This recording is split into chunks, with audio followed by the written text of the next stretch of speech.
What's going on, guys? It's your boy Jonas with BuildingIt.ai.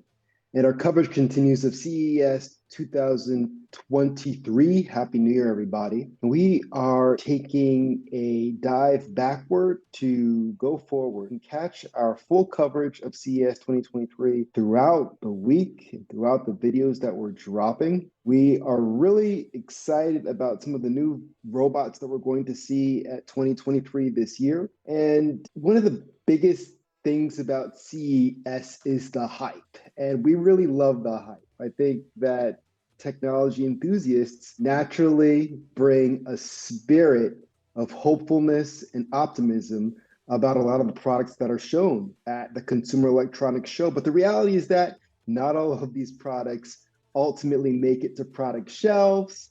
Not all of these products get adoption at scale. Much of what's released and much of what's demoed is a preview and a test of how people interact with these products and how much they actually like them, how consumers respond to the idea of these products, and if there's actually a need for these particular products, especially in the robotics domain. There has been so many robots that have been demoed, especially in the last 4 years. Yet still today, 4 or 5 years later, we don't see many robots in our household or even in other environments besides industrial environments, right? So we wanted to take a look at where robots have been 2018, 2019, 2020, maybe even from the start of CES altogether, and take a look at what was promised about these products, how they actually fared in the market, and where some of these products that were demoed a few years ago are currently. How have they improved? What's been done to improve the performance? What's been done to improve how the product interacts with its users? Or has anything improved? Robotics combines Samsung's innovative hardware and cutting-edge AI software to create solutions that both care for you and help you along the way. Whether you're at home or outside of it, you are at the center of all our innovations. Now, we're going to show you what this looks like in a not too distant future. First, Samsung Bot Care. So I'll say I'm a big believer in this philosophy of Samsung that robots consist of multiple devices. In particular, domestic robots might consist of multiple devices. There might be a robot with a gripper that's used for dishwashing, and then there's still a robot that drives along the floor and cleans and sweeps and mops, similar to Roomba, right? There doesn't have to be one humanoid-ish robot that does everything in our homes like a maid. It can consist of multiple different devices. Wow. A robot that nags you like your mother. I don't know. I don't know if I want a robot to show up and tell me, hey, it's time for you to exercise today. You're looking a little chubby. You haven't burned off your full amount of calories. Actually, my iPhone and Apple Watch already tell me that. Oh, I'm going to be reminded about my conference calls also. Okay. I think that Google Calendar already takes care of that for me. Like I have a notification on my browser. Not so sure I need a physical entity to shout at me and tell me that that's required. Pick up the kids from school. I don't know. I'm trying to think of what are some use cases where you may want something physical to shout at you. Maybe an emergency in the house. How often does that happen? Hey, I smell something burning in the kitchen. Maybe that would be interesting. I mean, your fire detector may not pick that up as fast as maybe a robot could. Oh yeah, I love that AR view from the robot's perspective. You know, engineers always hate that view. They always shout, "This is dishonest. This is not actually what the robot is seeing." I mean, of course, it's like CG'd to make it look like that's what the robot sees, but the robot is actually seeing something very different that the audience may not be able to understand if that was actually displayed. You know what? I'm actually much more bullish on Bot Handy than I am on Bot Care. Although there might be instances, I guess, with if you're an elderly person where you're being monitored, Bot Care could be interesting. Bot Handy, though, those are some real pain points for me. It'd be fantastic for a robot to follow me around and clean up, and also to be my sous chef in the kitchen. I love that. All right, so let's see the progress from CES 2021, which is the presentation that we saw, to CES 2022. All right, I don't know why Bot Handy went to CG. We saw the physical version of it in the last video. Huh? There's that beautiful CG version of what the robot's seeing. Okay, this is cute. I don't know if I want the robot to necessarily wake me up in the morning. I have an alarm for that. Do I need a robot arm hitting me on my head or poking me in the eye? A lot of people have cats that'll do that. Okay, so far, Bot Care and Handy have become much more annoying and don't have many more pain points. I mean, Alexa and Siri both could do this for you if you wanted it. I'm not sure who would want your robot pal bugging you about what you have going on during the day. By the way, you're probably trying to like watch the news in the morning or catch up on the game that you missed last night. And the robot is shouting at you while you're trying to do that, or maybe even shouting at you across, interrupting your show, interrupting the news that you're trying to watch. Okay, I think this is 2 minutes of my life that I'm not going to get back. If there's anything that I can tell from this video progression from 2021 to 2022, it's that not much actually happened with the development of Handy and Care. These concepts still exist as concept products, but they're not actually being adopted or actively sold, I don't believe, by Samsung.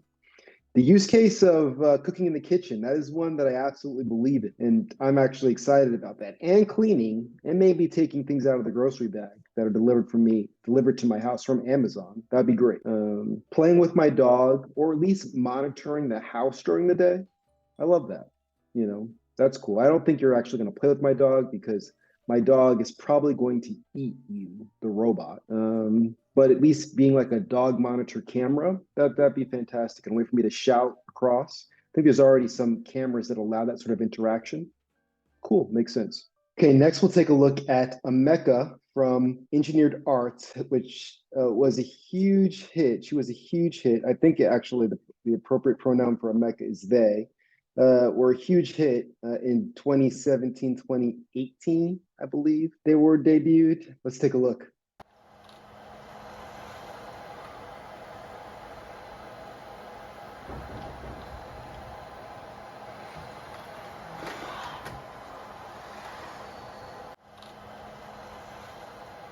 Yeah, so listen, maybe it's my personal taste, but I think of a mecha as kind of a joke. I mean, I want a robot that's going to do something for me, and if I want to interact with the machine, it's fantastic. It's pretty cool.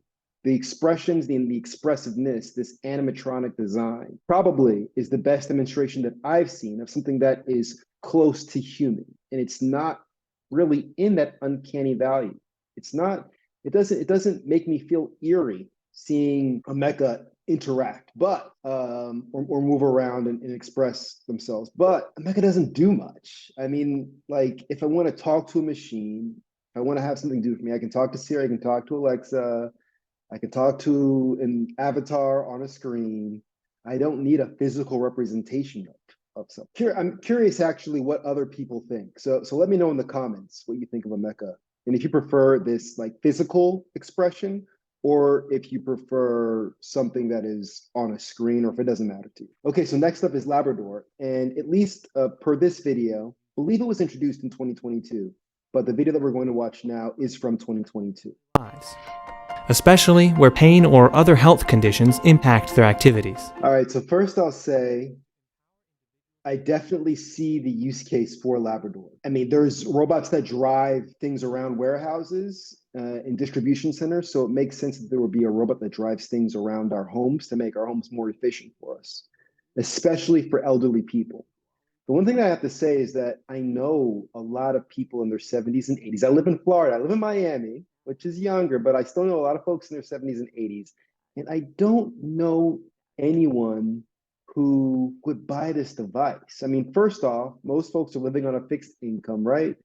And then second off, like whatever that threshold is, for whatever reason, I haven't ever seen a robot in a baby boomer's home. I'm still 23, but my body isn't. And the robot lightens the load for me. And all right, so I'd say for sure what this lady's saying makes sense as a use case. Absolutely, there's plenty of folks that have reached a point in their life where they're retired or They have children that have left the house and they still want to live independently. They don't want to live with anyone or to be a part of any assisted living facility. Maybe they don't really need that. They just want some additional convenience. I like Labrador much more than Samsung's Care robot. Let's say that. Just a shelf that drives around the house and carries things for you is awesome. If this could be paired with like a handy, then I think that would be the ultimate pairing. That'd be pretty cool. That normally I would have to ask for help with. So I think for sure, and I mentioned elderly, but medical disability use cases make a ton of sense. Folks that are living independently, but that may have a physical disability.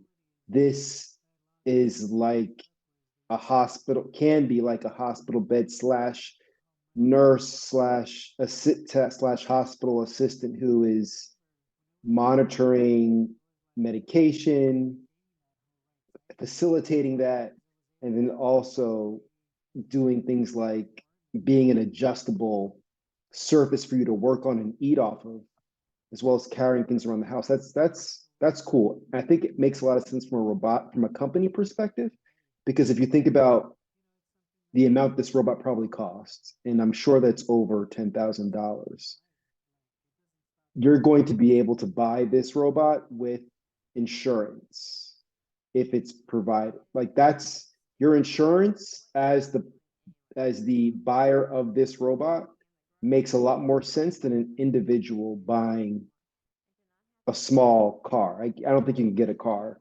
for 10,000 in today, but maybe like a motorcycle. This makes sense. All right, next up is LG's Cloi robot.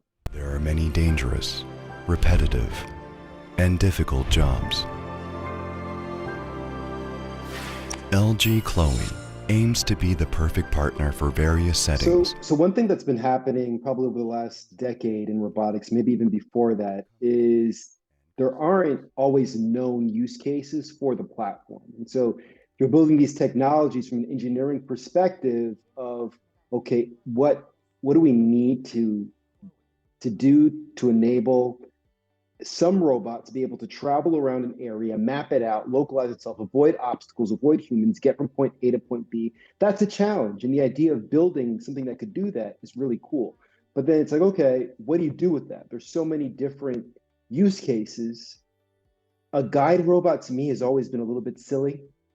This was a big thing within brick and mortar retail and grocery stores a few years ago as well. And maybe these things will become popular in the future.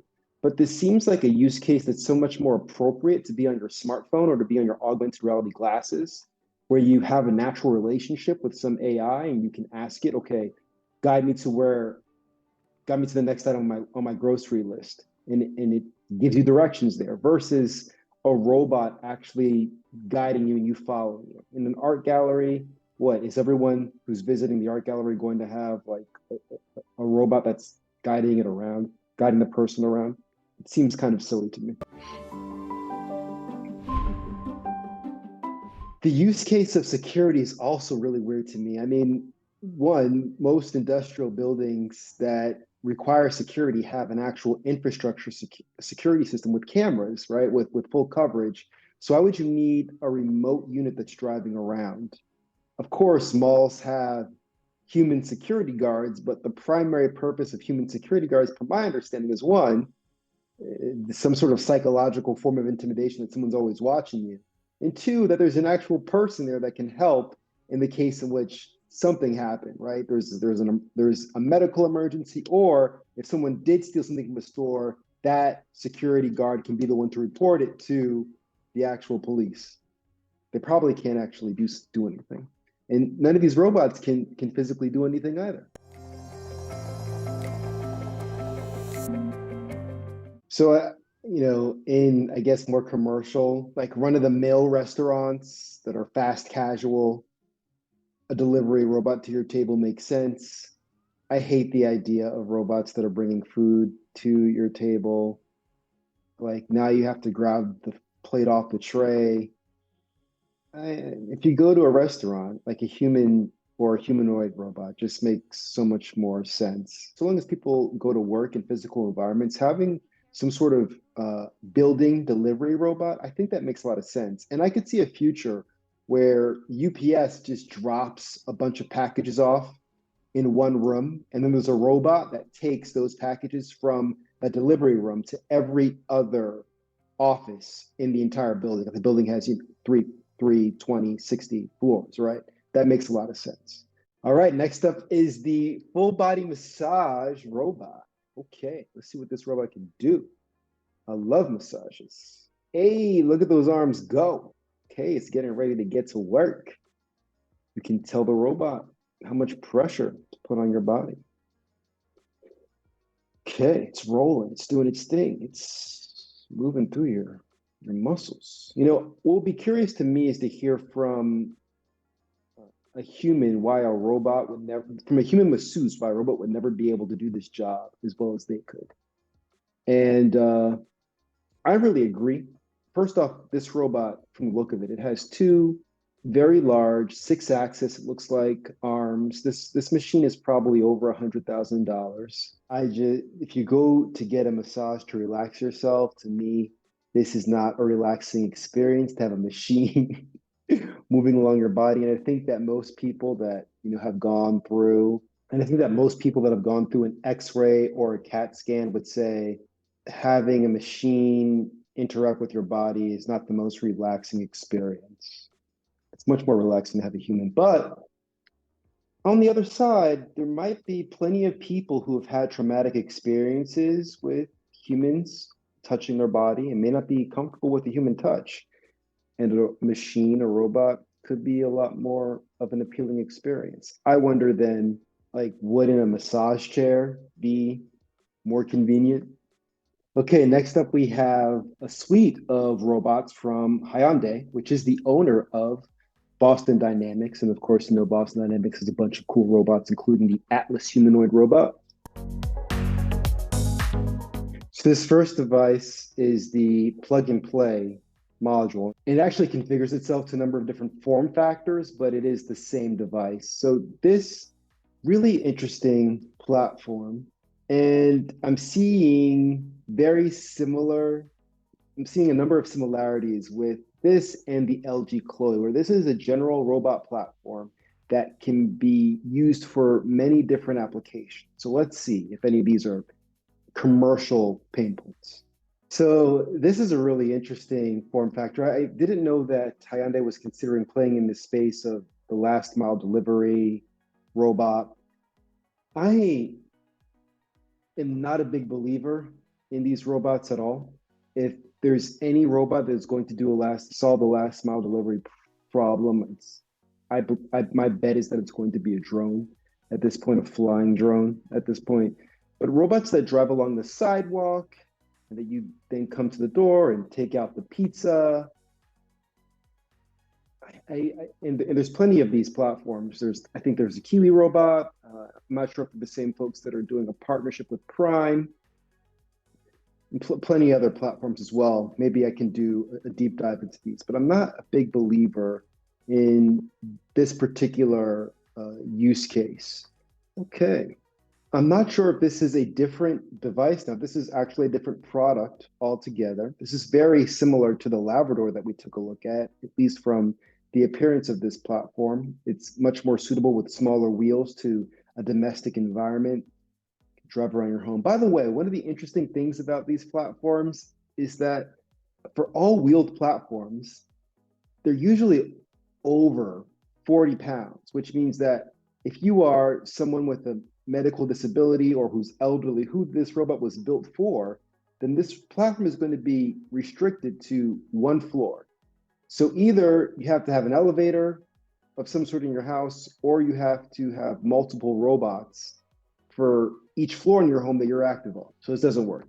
But it is kind of a proponent, that fact is a proponent for the idea of having multiple devices that drive around your home that are the robot itself, are your home robot. It's not that you have a humanoid or one particular platform that is the home robot. The home robot consists of multiple mobile devices that move throughout your home autonomously. There's something about the idea of us being at the end of the traditional automobile from a market perspective and product perspective that I think is interesting.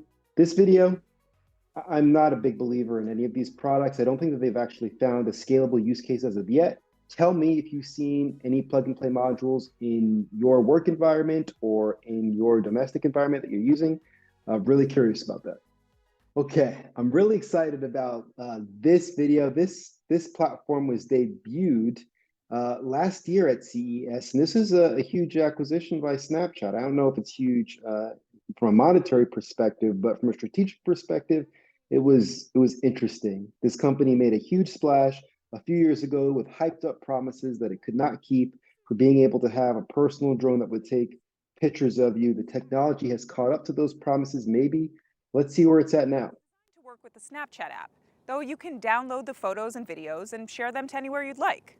But here's the really unique thing about the picture. My first impression from this footage is that it's terrible. This is not HD footage on any level. And how would you use this on social media? Like, how could you use this quality footage on social media?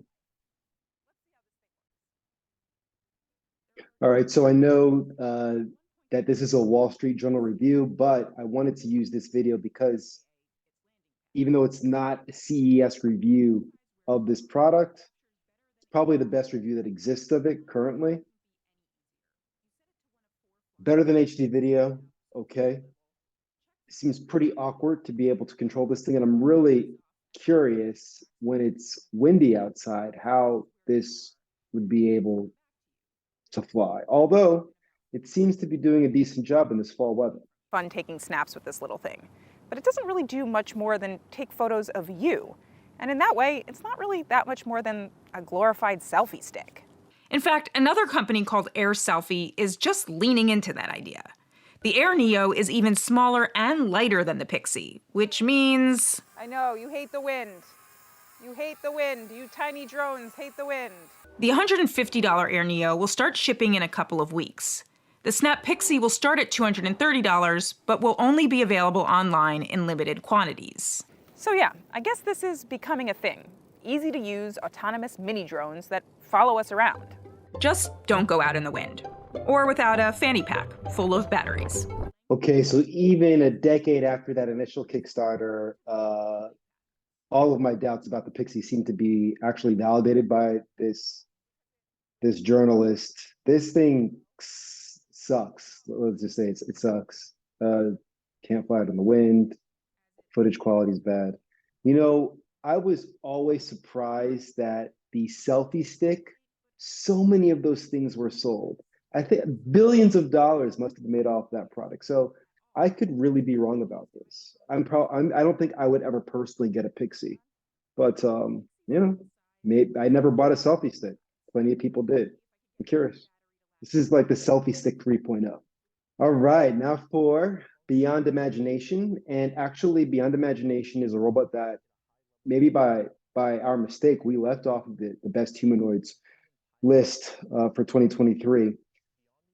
Don't know if I can't say that it would actually rank in the top 3, but one thing that I do love about their marketing is that they kept this video under 2 minutes, and they are covering all the use cases for it. Allows the physically challenged to go beyond bodily limits, enabling them to care for themselves, their family, and if they wish to go back to work. It doesn't look at the same standard as a Tesla, as an Agility Robotics, even if you wanted to say an iRobot. But I'm curious about the underlying technology that's here and the traction that this has, even though it's not nowhere near wide adoption, the traction that this has for various use cases. All right, so I'm glad that we're doing this last because this is definitely the commercial product and commercial use case that I have the most belief in. I'm most bullish on a product like this. I don't know if it's Beyond Imagination's product, but a telepresence robot that's controlled by a human, able to do all functions throughout the house, able to cook, clean, wash, does have 2 actuators or 1 actuator that's able to manipulate, do these things physically in the environment, and do it through a human so that there's no robot competence, no entire AI competency that's required, right? Because we've been looking at self-driving cars since 2009. Actually, sorry, that was 2005, the first one. I think the second one was 2007. And so that's 15 years later. We still don't have fully self-driving cars on our roads.